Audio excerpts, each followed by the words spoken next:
अस्सलामुअलैकुम वरहमतुल्लाहि वबरकातुहू। आऊज़ु बिल्लाहि मिनश्शैतानिर्रजीम। बिस्मिल्लाहिर्रहमानिर्रहीम। आज एक और बयान पढ़ रही हूँ, सुनिए, इंशाअल्लाह आपको फ़ायदा होगा।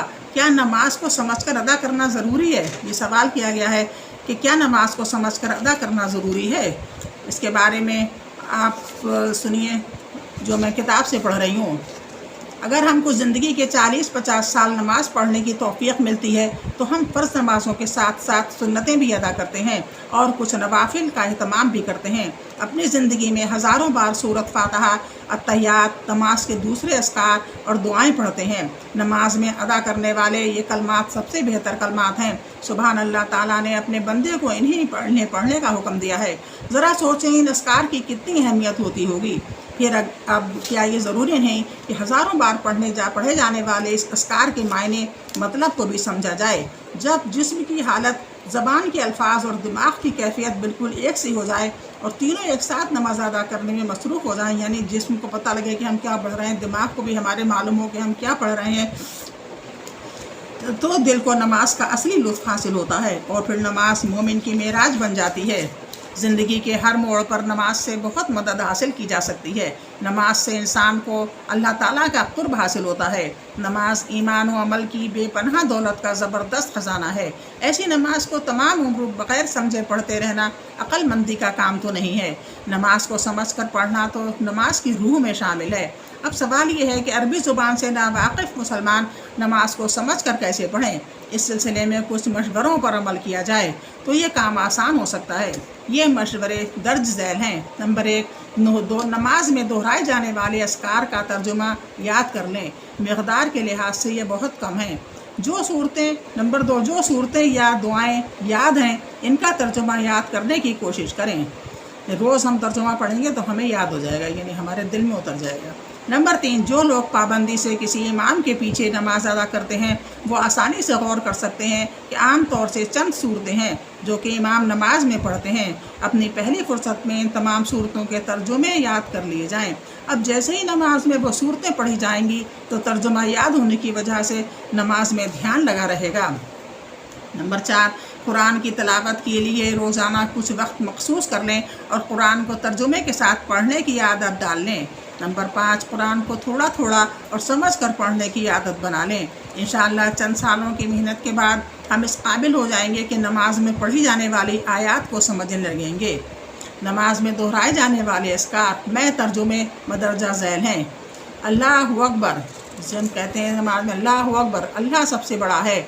सना, अय अल्लाह, सना की ये मतलब है जो हम मतलब पढ़ते हैं सुभान अल्लाहुम्मा, उसका मतलब है ऐ अल्लाह हम तेरी हमद के साथ तस्बीह करते हैं और तेरा नाम बाबरकत है और तेरी शान ऊंची है और तेरे सिवा कोई माबूद नहीं। नंबर 3, इस्तिग़ासा, यानी आऊज़ु बिल्लाहि मिनश्शैतानिर्रजीम जो पढ़ते हैं। मैं शैतान, इसका मतलब मैं शैतान मरदूद से बचने के लिए अल्लाह की पनाह में आता हूँ। नंबर 4, बिस्मिल्लाह, शुरू करता हूँ अल्लाह के नाम से जो नहायत मेहरबान और रहम वाला है। सूरह फातिहा, इसका मतलब तमाम तारीफ़ अल्लाह के लिए है जो सारे जहानों का रब है, मेहरबान और रहम वाला है, रोज़े जज़ा फैसले के दिन का मालिक है। हम तेरी ही इबादत करते हैं तो और तुझ ही से मदद मांगते हैं। हमें सीधा रास्ता दिखा, इन लोगों का रास्ता जिन पर के नाम नाजिल किए।